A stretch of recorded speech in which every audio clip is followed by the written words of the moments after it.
Good evening, ladies and gentlemen. Welcome back to the Buccateers podcast. I'm your host, Tampa Tones.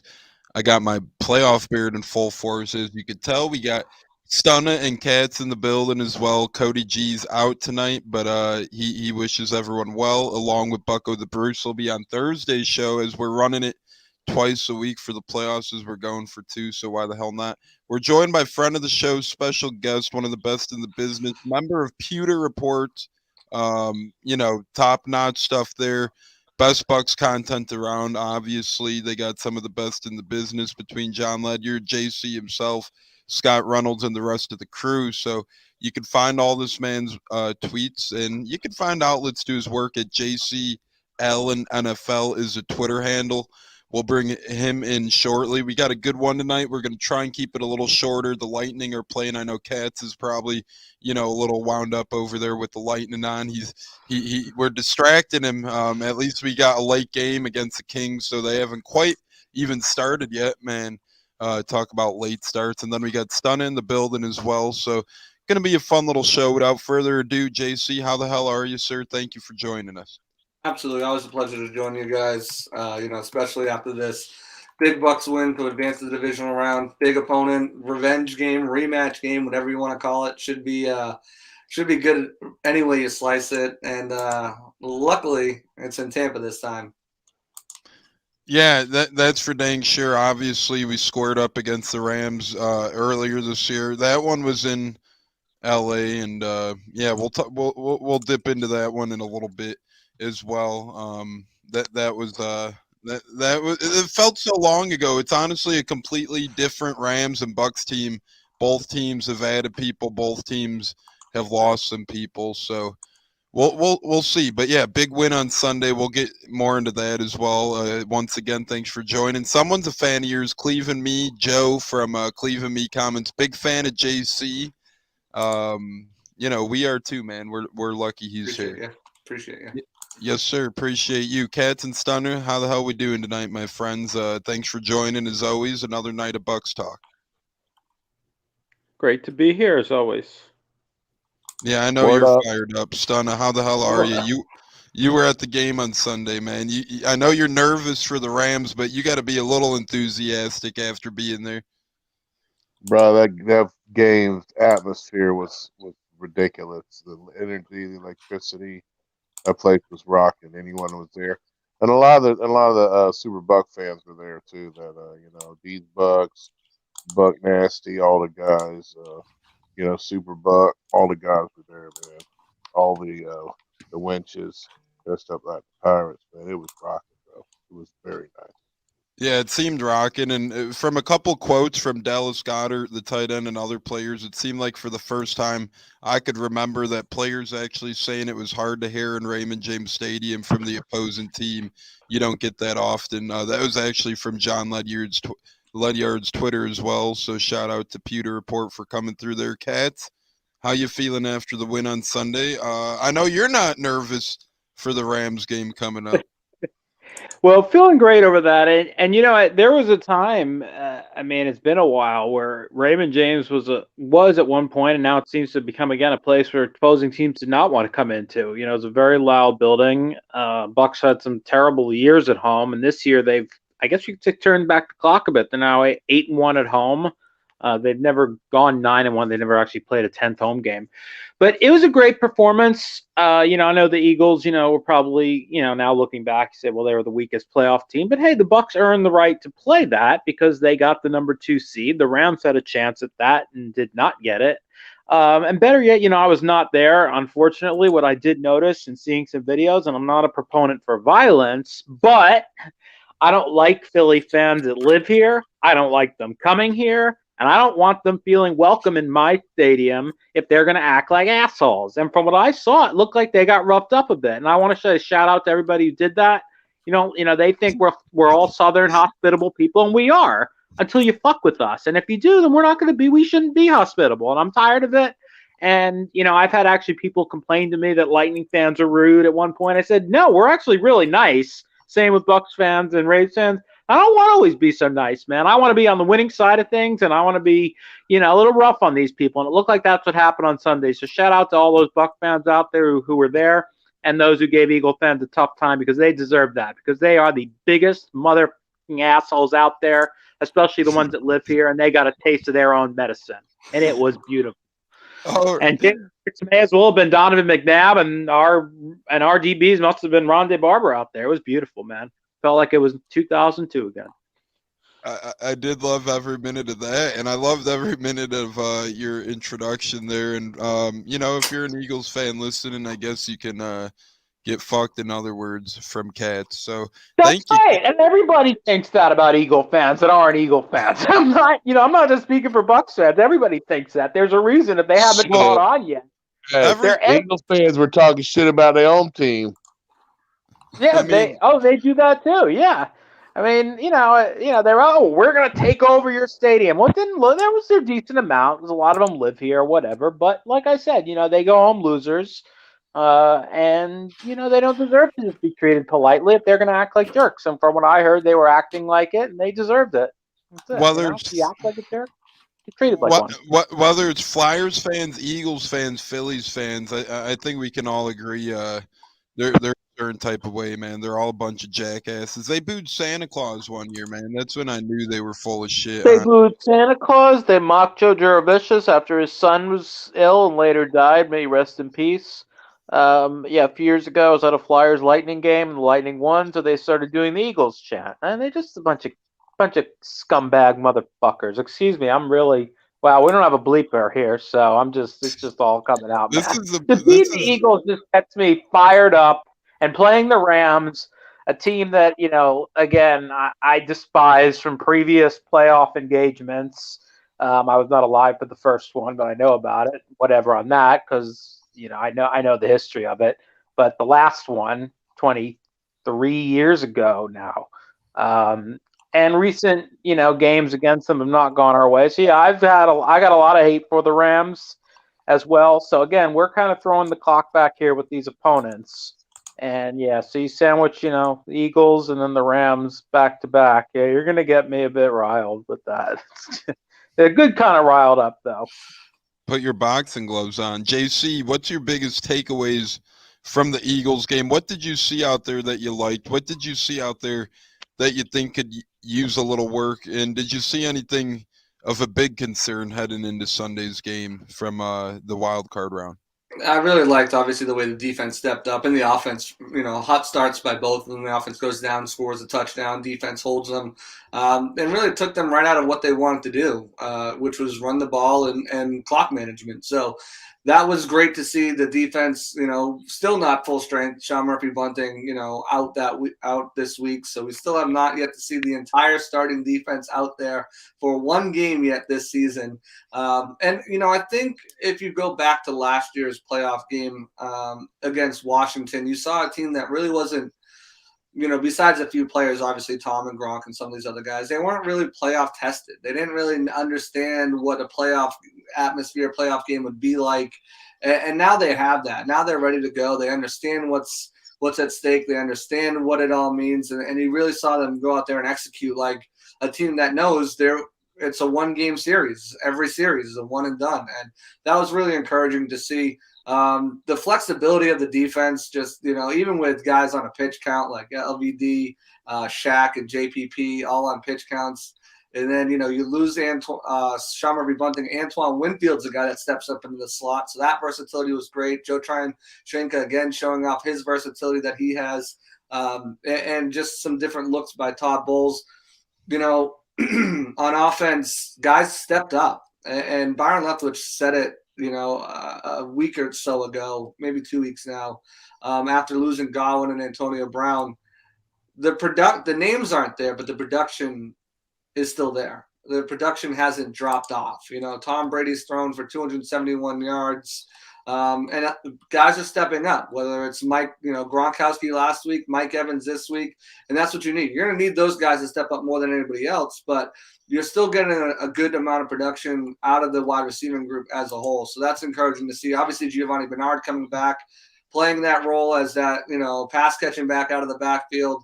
5 catches, 39 yards. He had a touchdown on a running play. So, getting him back was, obviously a fresh boost. Kept Le'Veon Bell off the field.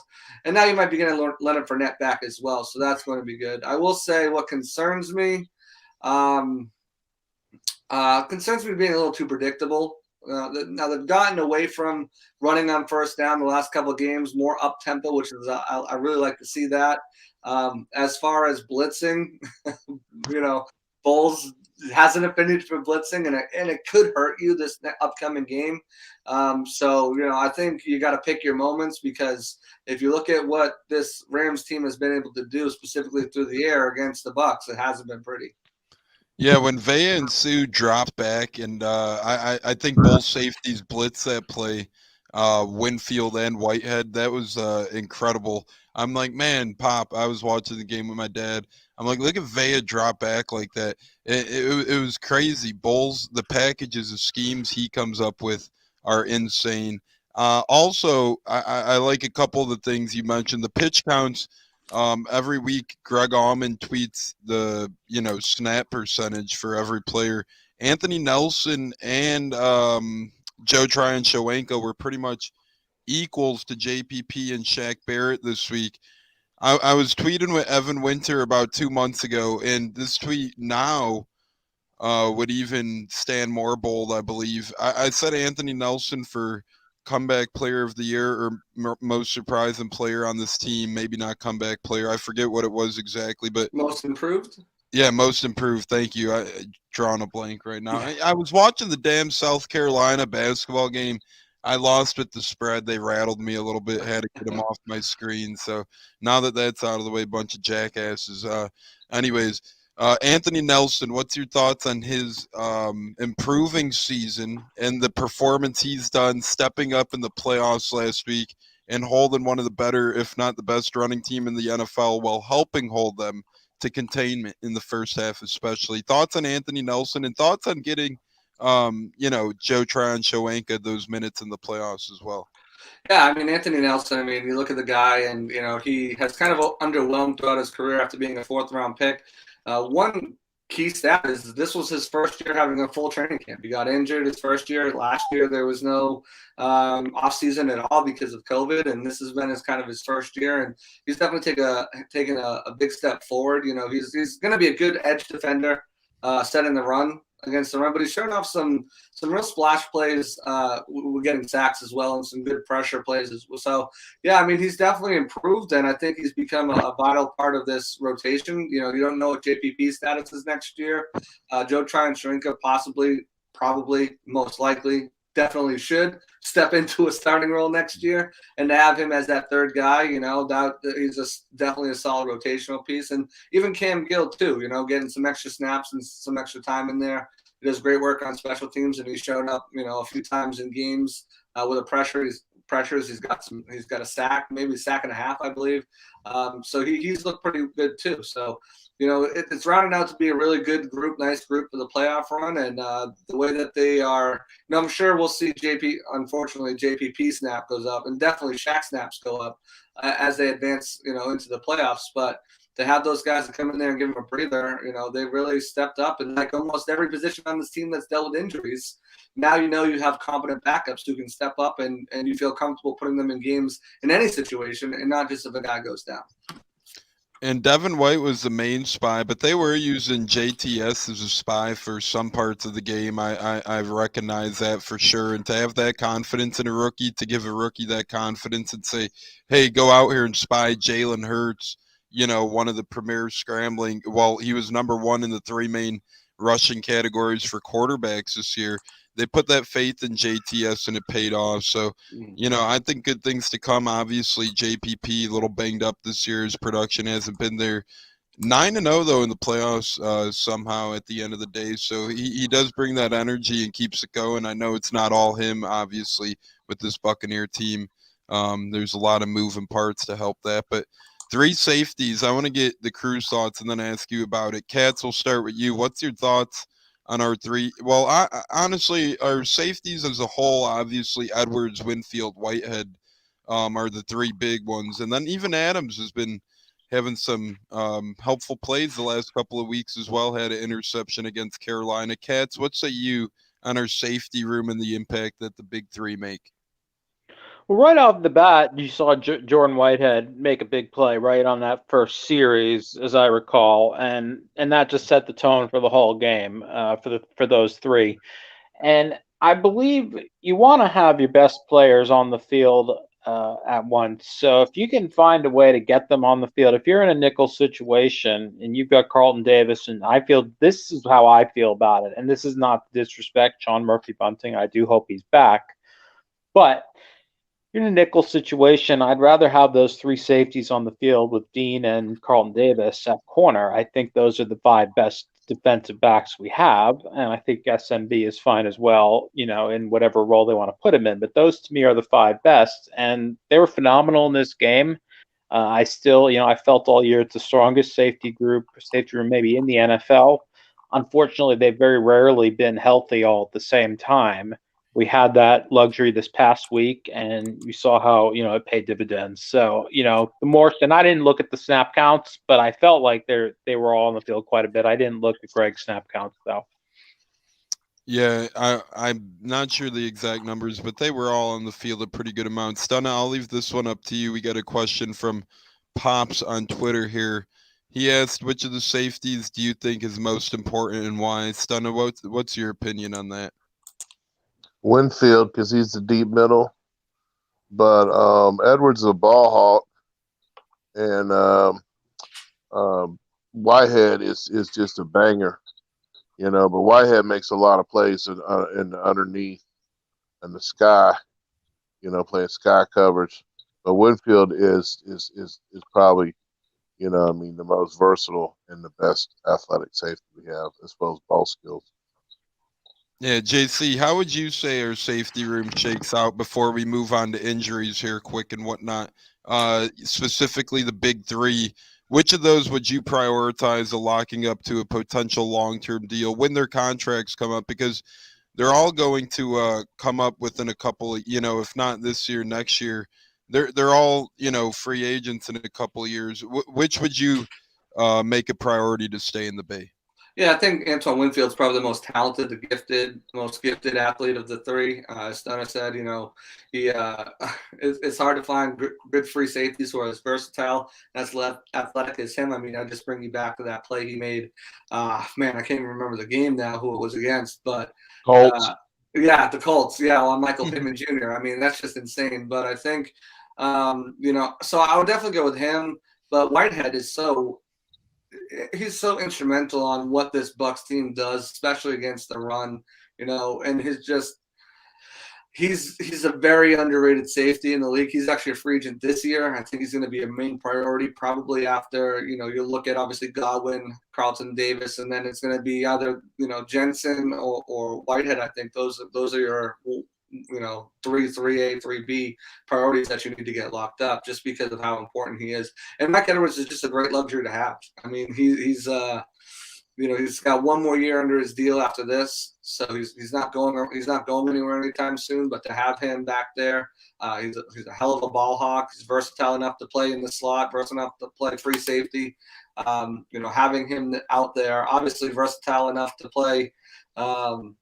When Whitehead's not out there. If you remember the first game, it was him and Winfield out there. So that's how I would rank them 1, 2, 3.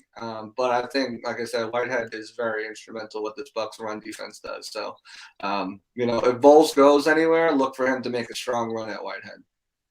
Yeah, I could see that. I could connect the dots there. At first, I wasn't really scared of losing Bowles, but now as these interviews heat up, I think, he could be on the move. And we'll get into some coordinator talk here in a bit and see where they might end up or where they're interviewing this weekend even perhaps. But we mentioned some injuries. I want to get your thoughts and maybe your inside info or your ideas of, if anything, on Jensen, Wirfs, Wells, SMB. Are these injuries a concern? I think Wirfs is more than anything, obviously. But, do any of these four, they all went down either before Sunday's game or during Sunday's game. Jensen, Wirfs, Wells all on the O-line, and then SMB in that secondary. Obviously, the secondary stepped up, so the O-line's more concerned. But you think we see all of these guys on Sunday, a handful of these guys, and are you concerned about any of these for the long-term playoff effect? I think SMB will probably be back. Jensen, listened to Bruce yesterday saying that his ankle was sore, but wasn't really too much. Then, obviously, if it was a really significant injury, I don't think they would have put his mic'd up out today, which is on Twitter. Check that out. Hilarious. He's an amazing audio soundbite. But, I think Jensen will probably tough it out and he'll go. It's the tackles for me. Tackles make me the most nervous, and that's Josh Wells was dealing with a quad injury, and obviously Tristan Wirfs with a high ankle sprain. Usually, high ankle sprains are a multiple week issue. You're sitting out for multiple weeks. We're in the playoffs now, so obviously there's not that luxury. So they're going to be working on his ankle all week. Bruce said all those three of those guys will test it out Friday, and if they can go, then that's obviously going to be the prognosis. They'll be able to go, but I would say Wirfs definitely makes me the most nervous. And then Josh Wells, too, because if none of those right tackles can go, Bruce has already talked. There's no one else on the team. I mean, you're not bringing up Brandon Walton from the practice squad to start at right tackle in a playoff game. So it's going to be Alex Kappas shifting out to right tackle and Aaron Stinney jumping in. And if Jensen can't go, it's either Robert Hainsey in at center, or you're shifting over Ali Marpet. So, I mean, it's a patchwork. So you got to hope that one of those tackles go. Josh Wells obviously is not Tristan Wirfs, but he held up pretty well. But, I mean, going up against, some of the Eagles rushers without Josh Sweat and going up against Leonard Floyd and Adamkus, Aaron Donald is a bit of a different situation. Von Miller. Yeah, and Von Miller, yeah. That's a wild pass rush attack the Rams got. And I do agree. I think, Wells could hold his own, but he's banged up now. And Bruce even said perhaps that Wells played the game injured for the most part, too. Did he not say – didn't he say that, I believe? Yep. He injured his quad and gutted it out. So noticing at the game, he was on the bike. Whenever he wasn't in the game, he was on the bike, keeping everything loose and warm. So, I mean, I was wondering why he was on there. We didn't get word that he got injured until yesterday, or it came out later Sunday, and then we got what actually was the prognosis yesterday. See, that's toughness, and I do love our backup offensive line, but it comes to the point where you lose a couple, and that's something that's crazy because Bruce was so keen on our health of the offensive line as being a big part in why we're here. Yeah. I mean, best offensive line in the league. You're sending three guys and an alternate to the Pro Bowl, and Donovan Smith, we can all agree, probably got robbed the season he had. Finishes a top 10 tackle in the league per PFF. Yeah, he had a beast year. Stunna, what say you? Any injuries concern you on the Jensen, Wirfs, Wells, SMB front? Yeah, definitely Wirfs. I mean, we know the Rams front. It's ridiculous. And now we're having injuries on the O-line. And I'm telling you, if we can repeat this year with what we've dealt with, man, it's been so tough. It's been a battle every week. And if we can get it done, man, it's gonna be really amazing. It's gonna be an amazing story. But the RO line getting having injuries is very concerning. Our secondary having injuries is very concerning versus Rams team. And Leonard Fournette coming back would be huge. That would be huge. Yeah, that would, and it seems like he'll be back as he tweeted today, pretty much saying that he'll see us Sunday. So that's something we're actually going to talk about next. But Cats, real quick, any concern with Wirfs, Wells, Jensen, SMB on your behalf?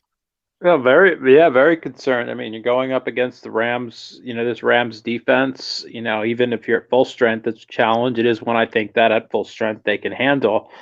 Not easily, but that the last two meetings, so three, if you want to go back to the game when I believe Wade Phillips was their defensive coordinator, that game where we hung 55 on them. That seems like a long time ago.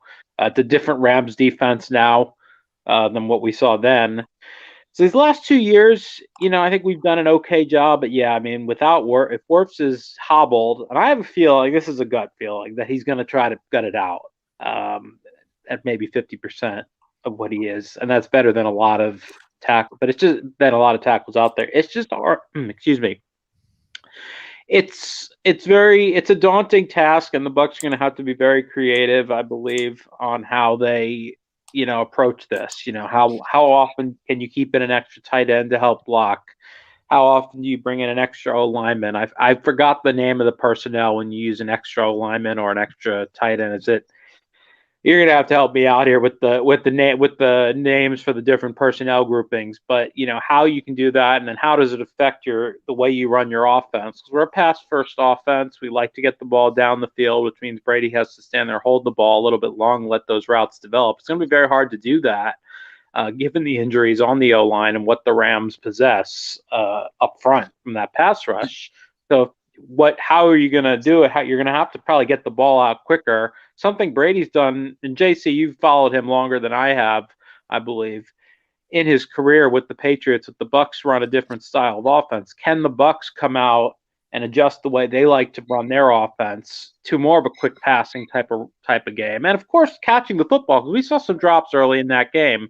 So again, these guys are going to have to win their matchups. It's, Mike Evans, they're going to, they're a smart defense. They're going to try to take him away. Gronk, if he's got to help block or one way or another, he's going to get taken away. So guys are going to have to make plays. Perriman, maybe Grayson if he comes back. Tyler Johnson's been a little disappointing to me this year, maybe a lot even. So he had a couple grabs this last game. So I'll shut my mouth now and let you all, give me your opinion on that, on if the Bucs can make that adjustment, because that's not what they do normally. But you have to find different ways, and this is a situation where they really are going to have to, in my opinion. Yeah, JC, do you think that we briefly mentioned Lenny F a little bit? You think that Lenny F's return is going to be a key part to the game? Obviously, he had such a good year. He got banged up late in the year. Vaughn and Bernard did play pivotal roles in Bernard's return last week as well. And we, as Kat said, we did see some drops out of a couple guys last week. Primarily, I remember one by Tyler Johnson. I'm forgetting what else, but Fournette usually does provide those reliable hands out of the backfield as well. How does he change a game on Sunday if he is back? And do you think he's for sure back? I mean, by Twitter, it sounded like he was back. He pretty much said, see you guys Sunday. Yeah, I mean, I think that's the goal, is to get him back. Bruce isn't going to put him out there if he's not being able to run at 100%. But I thought he was going to play a pivotal role. That pass catching back would be a pivotal role, and it turned out to be, a role that Giovanni Bernard stepped up into. I mean, you look at the backs combined had over 7 catches, but Bernard had 2 drops, out of the backfield, targeted 7 times, still put up 39 yards. I think that's a definite part of what Brady's going to use, and we've seen it all season long. And sometimes where you're like, stop dumping it off to Lenny, right? So right. I think whoever's open and whoever Brady can find with the pressure and getting that ball out quick enough, he's going to get it to him. If that's Leonard Fournette, I think it will be on a handful of plays for sure. Do I think he plays? I would probably say I'm at 85% that he plays. I know he posted on Twitter. That doesn't really mean anything. He doesn't have the final say anyways. They're going to have to cut somebody to open up that roster spot, looking probably at cornerback. Probably D. Delaney probably is the guy to go. I think that's the guy they feel most comfortable to be able to get through waivers and put him on the practice squad, because they do have one open spot after releasing 2 players today. So, I think he goes. I think he's going to go. He's going to play a big part too. He's going to have to, and he's going to have to play a big part on the ground too. Because if you look at the history against this team, I mean, this season, week 3, Brady led the team in rushing at 14 yards. I mean, not what you want to see. So, any idea on if Rojo returns? And I know quickly Justin Watson was released and re-signed to the practice squad today. Did we see? You said 2 were released today, right? Yeah, Sterling Hoffrechter. Yes, the punter. Forgot about him. And cornerback Bleedy Ray Wilson, he was released too. So there's another spot on the cornerback. Maybe that's Rashad Robinson. Maybe it's a move that they're going to make later with D. Delaney, whether it's earlier in the week, whether it's on Saturday. Who knows? We'll see what really happens, how that plays out. But I think one of those 2 cornerbacks will be on there. If you're going to release a cornerback from there, I think it's just Rashad Robinson's going back there right now. But if they have to cut Delaney or something, I mean, just looking at the breakdown of the roster, I don't see many of the guys that you're going to cut. You're not going to get rid of O-line depth right now because you're going to need it if one of these guys can't go. You're not going to get rid of a receiver because you just got rid of a receiver and you need them. So there's really no other positions I think you're deep enough at that you can let people go. And if you get SMB back, that kind of takes the place of Delaney anyway. So yeah, because you got Desir and Cockrell. Exactly. So I think Desir, his veteran status, his knowledge and everything, I think that gives him. Plus, it's an outside guy that gives him the leg up. But Rojo, he's still not cutting. I think he's out of the boot, but still not cutting. I think Rojo is probably shut down till probably the Super Bowl.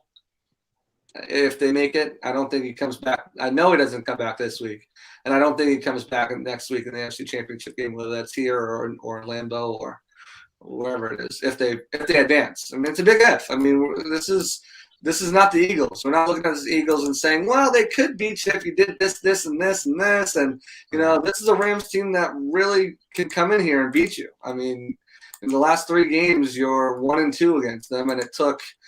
It took we want to talk about a shootout, 55-40 back in 2019. So, I mean, this is a team that can really come in here. They're talented. They're probably the second most talented team in the playoffs on both sides of the ball. They can really beat the Bucs. This is not a walk in. They have to play some of their best football of the season in order to advance. And I think it gets a little easier after the Rams. Not much, but I just don't like the way this Rams team matches up with the Bucs in certain varieties.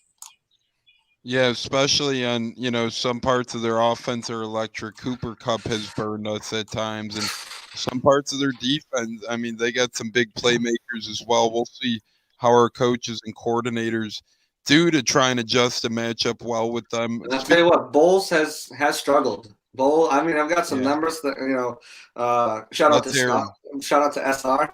So in their first meeting in 2019 with Bowles as the coordinator and McVay obviously as a coach, McVay's had his number, put up 40 points, 36 first downs, 518 yards, 490 of them passing, and 4 turnovers in the loss. Last year, 27 points, 22 first downs, 413 yards, 376 of them passing, 2 turnovers in the 27-24 win over the Bucs.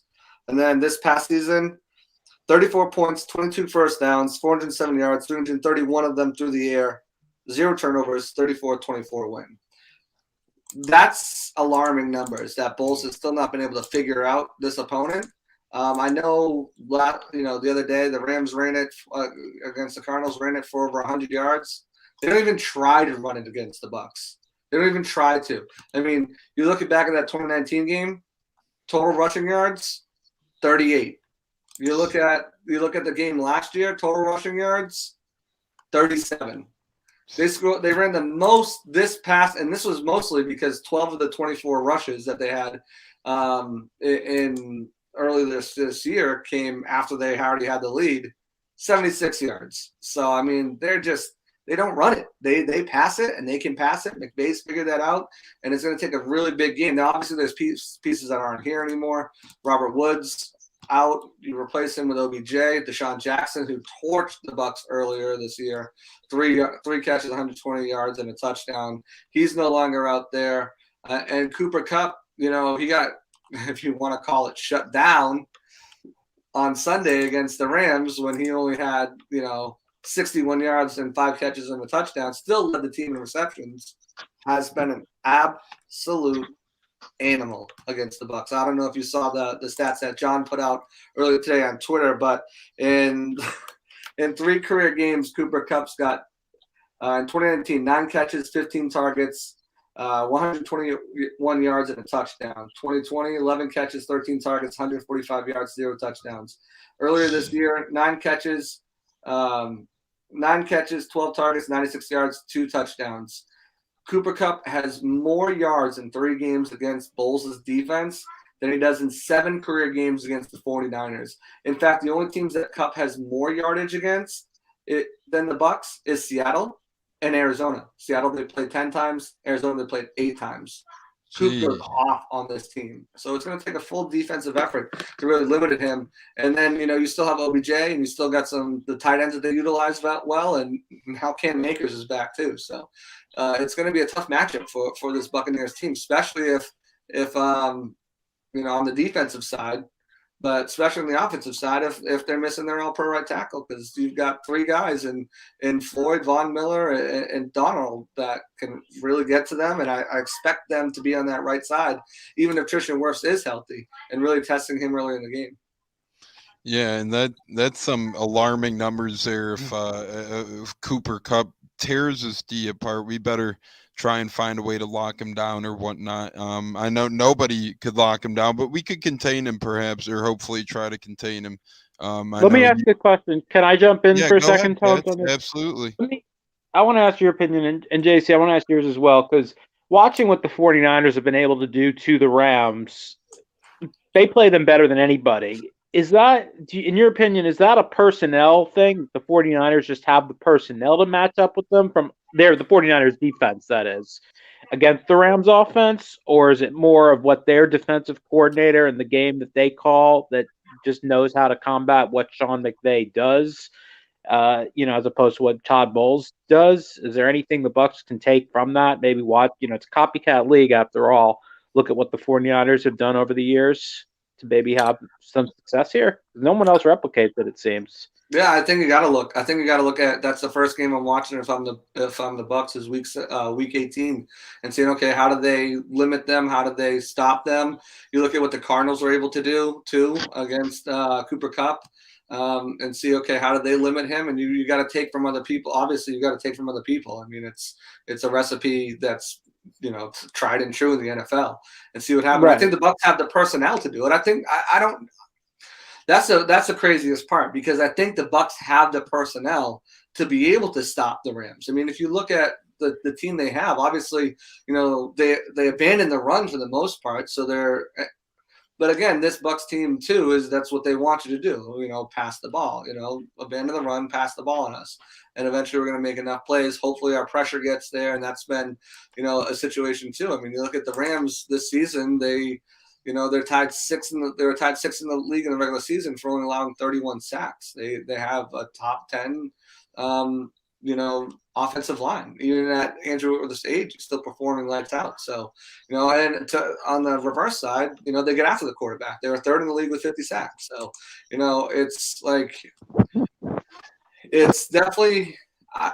I would definitely look to see what the Niners have done and what other teams have done to limit them, because Bowles has had tremendous success. I mean, this is a team that's averaged in 3 games almost 399 yards passing. I mean, granted, they do average 2 turnovers as well. So you're getting turnovers out of this team. Right. You're just not capitalizing on it. I think that's something that you're going to have to do, is really capitalizing. Remember, too, in that week 3 contest, Gronk was knocked out, with a rib injury. It was never the same. So even, and I said this all week last week, I'll say this again, Brady's done a lot more with less. He's still got Evans and he's still got Gronk.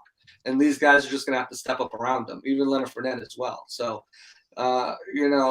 the comforting thing is how much say that Brady has into these game plans now. I mean, I thought it was shocking. I don't know if you guys watched the I Am Athlete with Shady McCoy, but he said, Brady wasn't really involved in game planning, or didn't really put it as much of what he wanted to do into it until the bye week, and said, according to Shady, he said he's the coach, I'm the player, I'm going to do what he asks, and it was like, you're Tom Brady.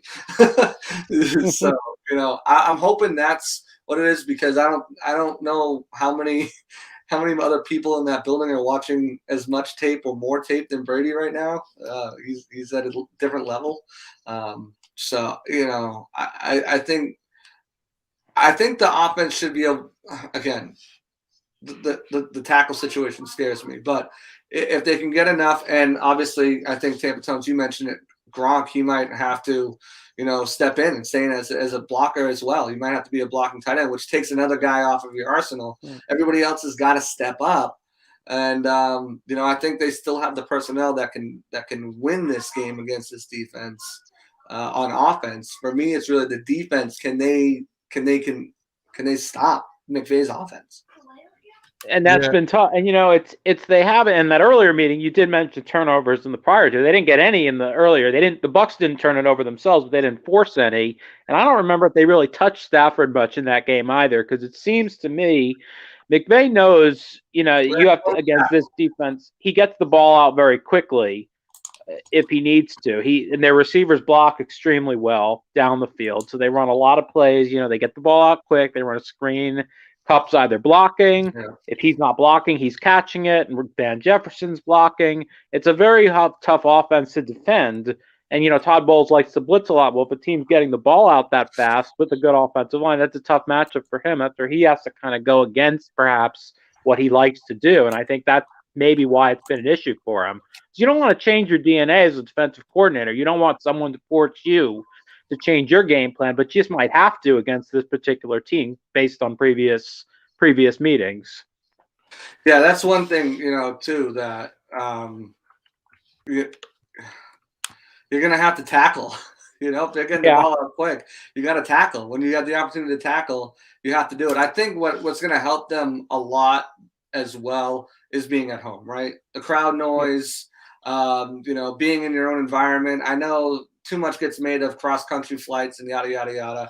It's a 6-hour flight. They're flying in on Saturday. If they're flying on Saturday, they got to turn around, get used to the time adjustment and get out. These guys are professionals. They've done it for years now. I don't think that's a huge, they've done that since college. So I don't think that's as big as a deal as a lot of people make it out to be. It's still something, the Bucs they're at home, so they get those extra days at the facility, extra nights at the facility. They get that whole extra Saturday at the facility where they can continue to get that training, continue to get that treatment done. A guy like Tristan Wirfs or Josh Wells or Ryan Jensen, even Leonard Fournette, who, statuses might be up in the air.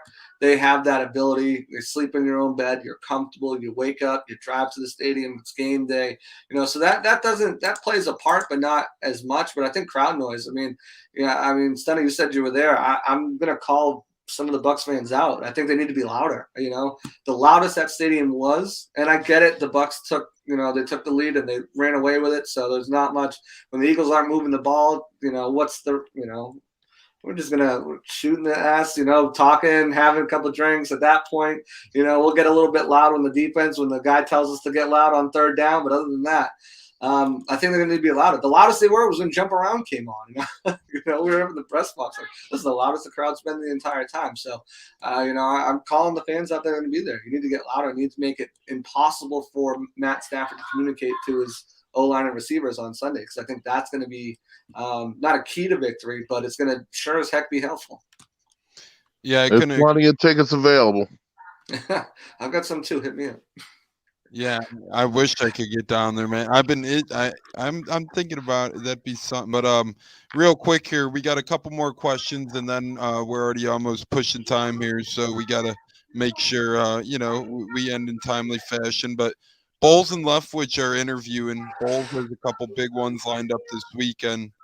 Do you think anything comes of those interviews? Do you think we lose either Bowles or Leftwich next year? I think you could lose one of them. Maybe both. Jacksonville's having their second interview with Matt Eberflus of the Colts. I haven't heard if they're going to interview Byron Leftwich. I know that the fans want Byron Leftwich, obviously, former Jacksonville Jag. So if he goes, that's one thing. And then the Raiders are looking like they're going to interview Todd Bowles now. He's got appointments with the Vikings. The Bears have already interviewed with the Jags and a few other teams. So there's a definite possibility both of these guys could go. The thing that makes me nervous the most is not that they go. It's who do they bring? And not just who do they bring as players, as most people think. Who do they bring as coaches? Does Byron Leftwich say, hey, I'm bringing Kevin Garver as my OC, who could be the next OC in Tampa? Does Byron say, hey, I'm bringing Larry Foote over as my DC?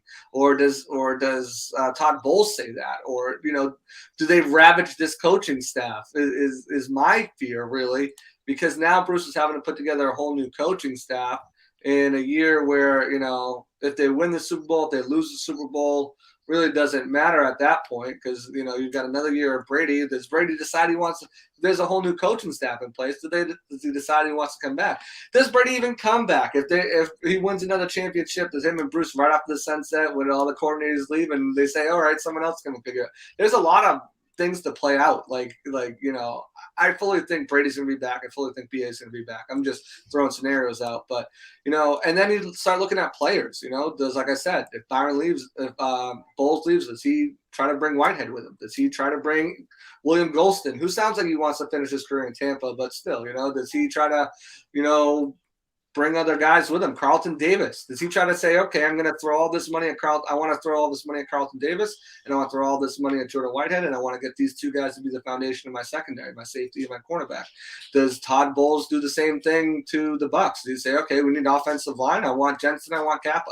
Let me take both of these guys. Let me take, let me throw a crazy offer at Chris Godwin, if he doesn't get tagged. Let me, if he goes to Jacksonville, I mean, one thing that I think Chris wants to, and his family, Mariah, wants to do is stay in warm weather location. Well, Jacksonville's a warm weather location.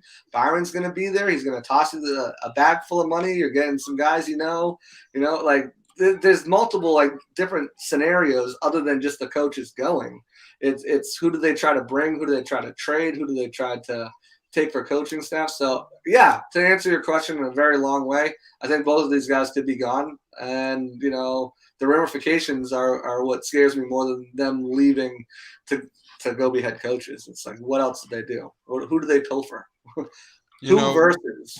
That's something that I really didn't think about for whatever reason, the ramifications of what players or coaches could depart, who they could pick from the tree. We have some bright younger coaches and some good veteran ones on our staff as well. And we got a lot of good players who are coming up in free agency as well, too. So we're going to have to, really buckle down, hope we see these guys back.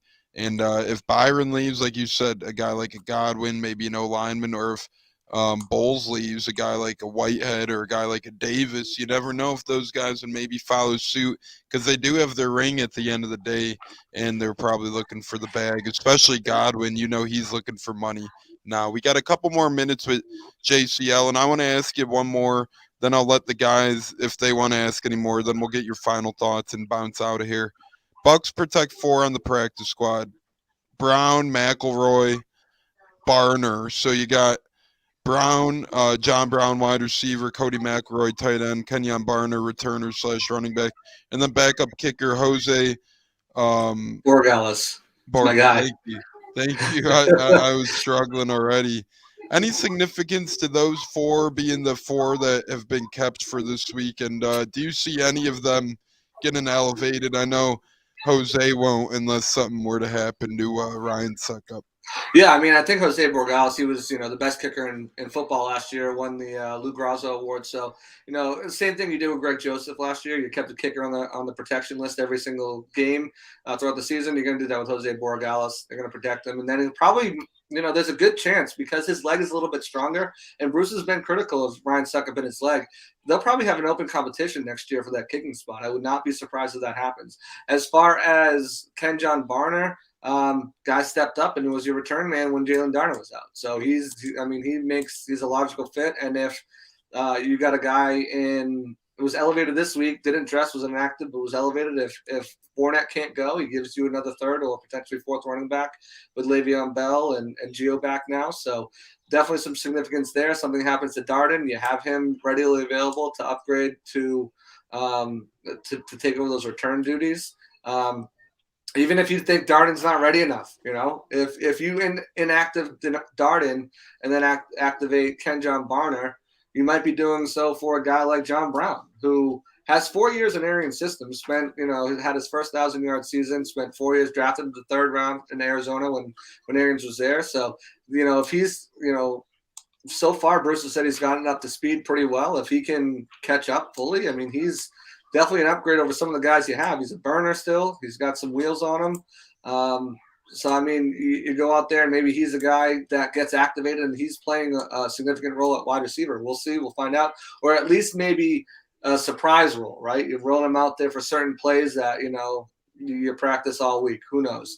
And as far as Cody Mcelroy, he's activated the last 2 weeks, elevated the last 2 weeks. So, he's in that extra tight end insurance policy if they want to go jacks again and they can't do it with with Aaron Stinney, they want to go with Cody Mcelroy. He just provides another guy out there, another receiving option as well, more of a receiver than a blocker. So, when you've got all these targets going down, you have to make sure you have replacements. So, all those guys, yeah, significant. Except obviously for Jose B this week, there's no significance unless Suckup gets COVID. But he's been protected every week since week 2. Week 1, he wasn't protected because he was one of those guys that was held off to the very last minute after protections already came out while guys started coming back from injury. And then he was waived. He was one of the final waves cut downs, after everything, and then signed back to the practice squad. So he's been protected since then. It sounds like he's a good one to hang on to perhaps for next year's kicking competition. Nothing against Suckup, but like you said, maybe you could expand the leg horizon a little bit there on terms of yardage and whatnot. Stunna, Cats, you guys got any more questions for JC before we get his things to watch out for on Sunday and bounce out of here? It's interesting you mentioned John Brown because we were talking about him last week, and I was thinking, is it too late to integrate him into an offensive game plan, regardless of the fact that he's familiar with Arians' offense? But I will say, and just thinking about it now, if so, does he provide potentially an upgrade over a guy like Perriman or Tyler Johnson or whomever else? I mean, can he step in and make an impact this late in the playoffs, no less? It just seems like a lot to ask for. I mean, it's not like they brought him up. I mean, they brought him off the street, but it's not like he's been on the street all season long. He went to training camp, if you remember. He was with the Oakland Raiders. Asked for his release, was granted his release. Then he's bounced around. He did a stint on the Jacksonville Jaguars practice squad with 2 games played. He did a stint on the Denver Broncos practice squad with 2 games played. I believe he was with somebody else too prior Buffalo? to that. Was it Buffalo? Well, he was with Buffalo up until this past season. Okay. Yeah, so I mean, he was with the Raiders so he had a full offseason with the Raiders, get his body right. I'm sure after that, he's a professional. He's probably made sure he was in shape all season, waiting for a phone call. He got that phone call in October, 2 weeks with the Broncos on the practice squad, up, brought up to the active roster off the elevations. Then 2 weeks with Jacksonville in their practice squad, again, brought up to the active roster. So he hasn't played a game since late November. He signed on January 13th. So you're looking at a month and a half that he hasn't been playing, but this guy's not out of shape. Looking at some of his worst seasons, in his worst season, playing more than 10 games, 517 yards, 30 of coincidentally, it was the same year. 30 yards was his longest catch of the season. 75, 68, 52, 71, 53, 46. So, I mean, the guy can still get down the field, can still score touchdowns. He can still get some yak. He's not a turnover guy. He's only had 2 fumbles in his entire career, and he only lost 1 of them. He offers a little bit in the end around game too. So, I definitely think he can help, but it's not going to be like, hey, you're starting, go out there and start opposite Mike Evans. But hey, go in here for about 10, 15 plays a game, utilize you in certain looks. Yeah, for sure. I mean, it's something too that nobody has tape on, right? I mean, you have tape to go all the way back to what he looked like in Bruce Arians' offense, but you don't have what it looked like in this Bucs offense, with the Cardinals, not with the Bucs. So, I mean, do you roll him out against this matchup, which I think is probably one of the toughest matchups you're going to have all throughout the playoffs? Yeah, definitely. I mean, I would definitely work on some things at training camp. Practice during the week and elevate him and roll him out there. And it's a look that the Rams haven't seen on tape yet. So, hell yeah, use him for whatever you can. Well said. Good points. Yeah, I wish Smoke Brown would have worn number 81. That would have been epic. We talked about that a little bit last week. I know he's number 89 or whatnot, but that would have been something for the ages to talk about. Stunna, you got any last questions for JC before we get his final thoughts and bounce out of here?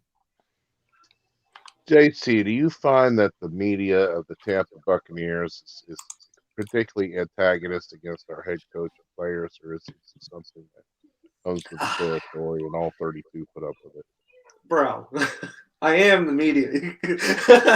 Well, I think you know who. I that's why I'm not trying I to. know what you're saying. I know what you're trying to say, and I don't know if it's and I don't know if it's. We're not coming at you, brother. We're not. No, but I'm just saying. It's like, okay, you want me to bash my peers and go see him tomorrow?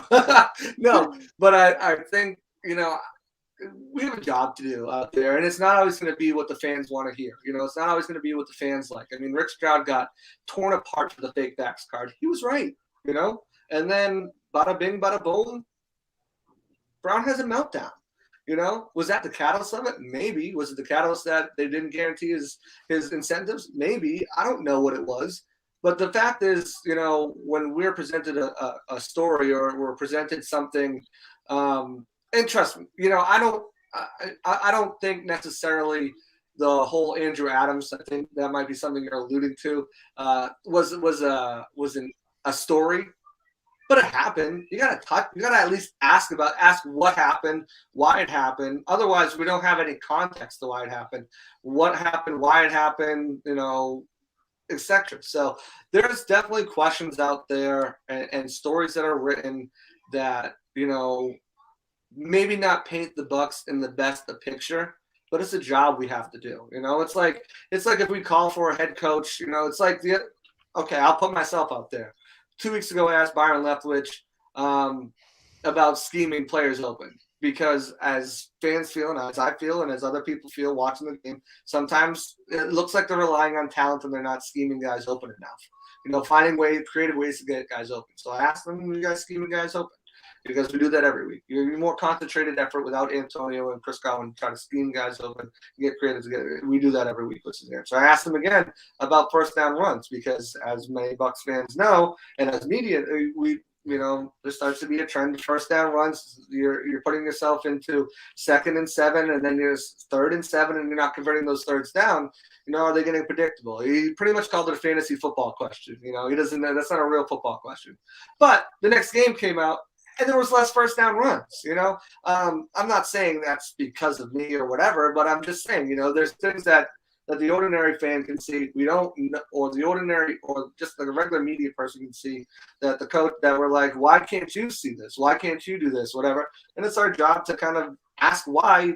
If we're noticing something, why can't you see it? So someone's going to paint them in glorious pictures. When we asked about, guys making the Pro Bowl, or we asked the Cyril Grayson story about Tom Brady, how he was like, he's like, I'm hard on you because I believe on you. We get those gems too. But the media is put down a lot more when they bring up Antonio Brown's backs card, or Antonio Brown throws a bike at a gatekeeper, or, Bruce Arians, we asked Bruce Arians why he slaps Andrew Adams on the shoulder pad and helmet, So there's multiple tiers to it. Fans aren't always going to understand why media do what they do. And media is always never going to stand why fans are fanatics sometimes, and it just goes hands in hand. So, again, another long answer to a shorter question. Yeah. Yeah, and I'm not going to allude on our media much. I do appreciate all your guys' work, and you guys put in hella work. And I got my favorites like you, Pat Donovan, and whatnot, and so forth. But I know everyone has jobs to do and whatnot. I feel like a couple people do go a little above, you could even sense the frustration in Bruce's voice when a certain media member does ask him some questions and whatnot. And, I think we all know the one media member that we're alluding to here a little more than others. You could tell the frustration in not only Bruce's voice, but in the players' voices too. But hey, I love your work. I love Pat's work. I love Evan Winter. He does great work. A lot of you guys do great work. So keep it up, my friend. And we do appreciate all of Pewter Report. Honestly, don't have a problem with any of you gentlemen. You guys all put in some very good work, and you guys keep it pretty professional. And Greg Allman, man, he is a gem as well. Greg's great. I love Greg, and his snap counts are beautiful and everything. Hey, if you want a little more detailed snap counts, make sure you head over to the Pewter Report because John breaks down not just the screenshots of the snap counts, but breaks down what they mean. So definitely check that out at Pewter Report. You can glimpse it on Twitter with Greg first. I won't steal you. I won't steal Greg's his likes and retweets from you.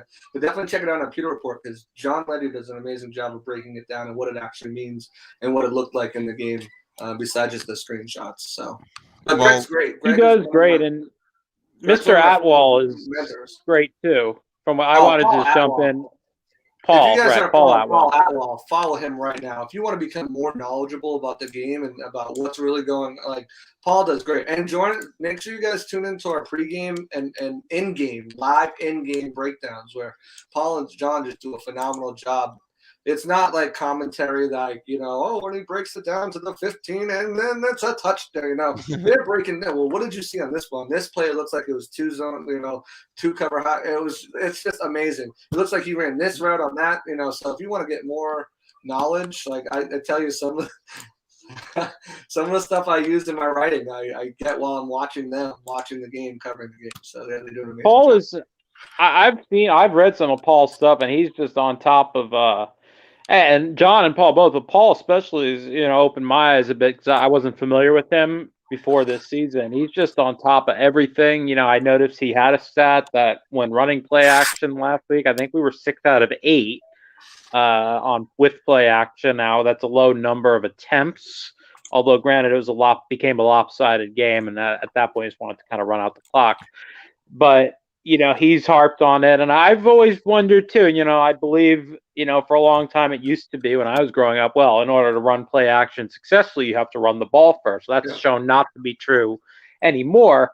I do want to ask you this though, going into this game, because the Rams are such a larger threat defensively, so much more than the Eagles. Can that still be, in your opinion, as effective against a team like the Rams? Just given, because obviously Brady's great with it, I believe, because just that extra split second that freezes the defense, any edge he can get, will benefit him. But can it work as effectively if against a defense this tough, potentially missing a lineman? Can they still pull that off and be successful with it, in your opinion? And I'm gonna take part of what Paul just tweeted about an hour ago. It's going to become an issue as opponents dare Johnson, Perriman, and Miller to win their matchups. That's what it's going to be a part of, whether it's versus zone or versus man. Teams are going to say, hey, we're going to lock down these guys. If the tackles can't go, Brock's going to stand and help block. And Evans matched up on Jalen Ramsey, who's had some success against. I'm not going to say, he has not, Jalen Ramsey's gotten the better of him every time because that's not nowhere near the truth. I mean, you look at what he was able to do this season alone. I mean, 8 catches, 106 yards. And then last season, he still did pretty well against them, with 5 for 49 and a touchdown. And even the prior year, Godwin had the game, but Mike Evans still 489 and a touchdown. So he's been able to do some stuff on Jalen Ramsey. He dragged him into the end zone, didn't he? Yeah. Wait, wasn't he one of those guys he dragged into the end zone 2 years ago? Yeah, last year. It's gonna be okay. Can the rest of the guys do it? And that's gonna be the biggest thing because if they do the play action and freeze the defense for a second, but Gronk is in blocking and Evans is blanketed, now it comes on to everybody else to be able to make that play, and that's the biggest thing. Teams are going to start daring. It's going to start this week. They're going to dare you to make that play. And they got to come up with good answer, and it's still I still agree with what Paul says. They need to use it more, but you're right, it might not work as well, given that the usual complement of weapons are not there, and the O-line might be banged up. Now, if the O-line can hold up, eventually, you'd think any receiver, if you have enough time, is going to be able to find a way to come open. But and it's night and day. I mean, sorry to interrupt. Kyler Murray had 4 seconds to throw. Brady was getting the ball out in 1.2 seconds. Right. Yeah. You're giving Brady half of that. You're giving Brady 2.5 seconds to throw the ball. He's going to find some guys. He's going to run through his progression and pick you apart. Again, this Brady. Brady's seen this defense. He saw it twice in the past 2 years. He saw it once in the Super Bowl that was able to beat. Like, he's seen this defense, and the Bucs at this point have seen this offense. Maybe not with OBJ, maybe not with Cam Akers, but they've seen enough of it. It's going to come down to coaching, really. I think it's going to be a big test of coaching. Byron calling the plays on offense, and Bowles being able to make the right adjustments, reads, and calling the right plays on defense to put the players in position to win. Remember, players play, coaches coach.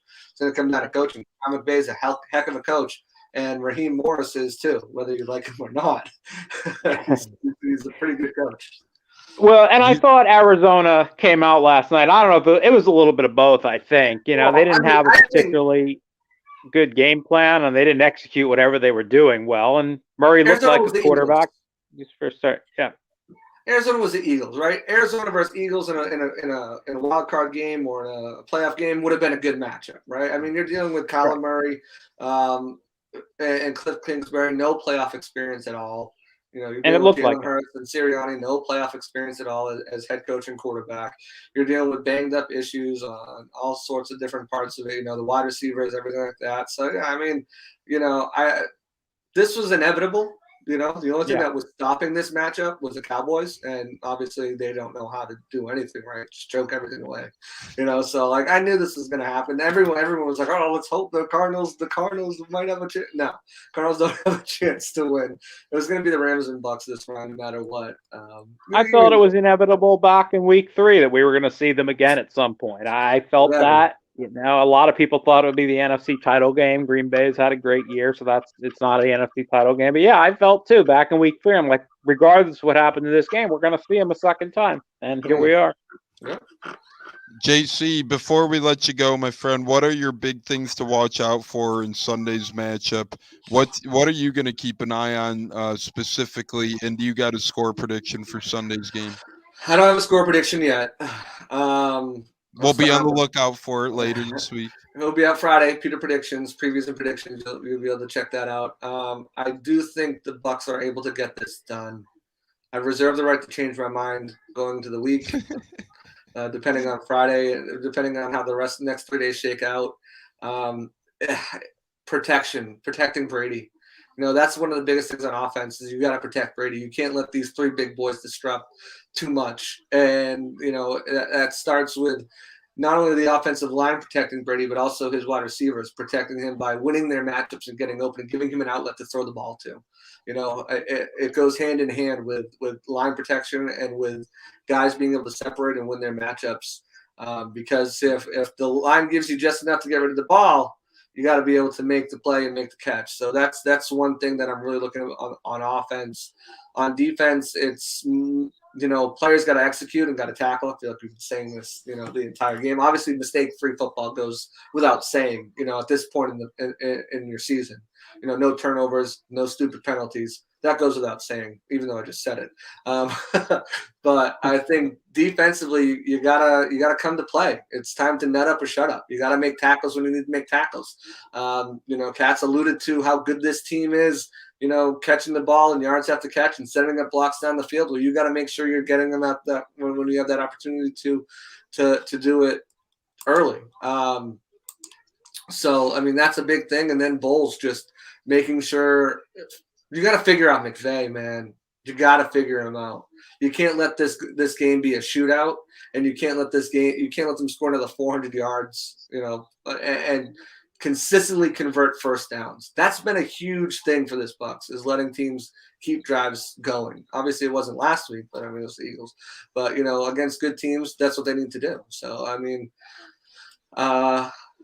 yeah, I think those two are the two biggest things that I'm looking for the Bucs is protection and tackling, and actually three, and Bowles just being able to come up with a good game plan.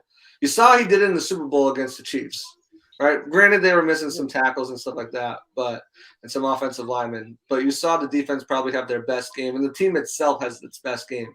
I think you probably need your best game now.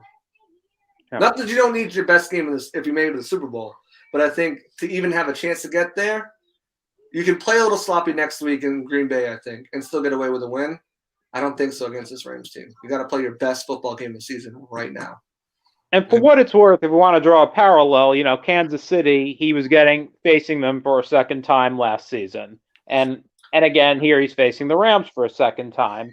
And we started to see some good things in the second half of that first KC game last year. I know this year, maybe not so much in whatever, but it is a second meeting, so he does have a chance to look back on the tape from earlier this year, much similar to last year, perhaps. Yeah. Hopefully, trying to speak it into existence. Anyway. Right. I mean, the other 2 times before this year didn't help, so hopefully the one earlier this year did help. We'll see. Right. I think they have the talent and personnel to do it, to get the job done on defense. It's all about coming up with a unique game plan to be able to accomplish that, and the players actually executing it. So that's I agree with you there completely. Packers, you got a little wiggle room. We've seen it last year with Brady throwing 3 interceptions, perhaps. I know it's a different year, different team, but JC, we kept you way too long already, my friend. Thank you so much for joining us tonight, brother. We had great talks. We went way over the limit, but that's what happens when you're having good conversations, my friend. Absolutely. We do appreciate it. Awesome. Always a pleasure to come on here whenever I can. I'll make time for you guys. Hey, it's going to be a heck of a week. It starts tomorrow with practice, Wednesday walkthroughs. Then we'll know a little bit more on Thursday, a little bit more on Friday, and then games coming on Sunday. It's going to come quick. So hopefully they can right this ship around injury-wise and pull out that dub. Yeah, hopefully if we keep winning, we could either get you back Pro Bowl or Super Bowl week, somewhere in that span, and do this all over again, brother. Sounds good. Talk to you guys later. Thanks again. That's JC Allen from Pewter Report. You could follow him at JC Allen NFL on Twitter. He's been tremendous in the Bucs media in such a short time. He's really been a great ad, and I'm sorry for keeping him, but we've had some great things to talk about tonight. We thought it'd be a short show, ended up being a long one. Cats, any last words before we bounce out of here? No, I kept asking questions, but I really wanted to hear his opinions on some of them. So, that's all I've got. They were great. They were all grade A, and it was very good content. It was great content. He really did add some great insight. So, that's all I've got. Thanks again, Tones, for having me, and I'm going to sign off. Go Bucs. And go Bolts. Cats. Go Bucs, go Bolts, brother, and go Tampa all around. Thank you, sir. Have a great night. You too, my friend. That's A-Cat, one of the great crew members here. So we're wiggling down here. It's been fun. It was JC, Cats, and myself, and now it's just my big head on screen. So I'm bouncing out before it gets a little wild. Thanks again, everybody. It's been fun. The Buccateers podcast is out. Cleve and me did say Rondé and Wayne to Hall of Fame should be no-brainer. I agree. Wayne and Rondé should be Hall of Famer. Reggie Wayne and Rondé Barber, that is. And Chamberlain says go Bucs. I agree, and go Bucs. Go Bucs, everybody. See you guys Thursday night, 6 Central, 7 Eastern for the Buccateers. I'm Tampa Tones. It's been a pleasure on tonight's show. Thanks again, JC Allen from Pewter Report.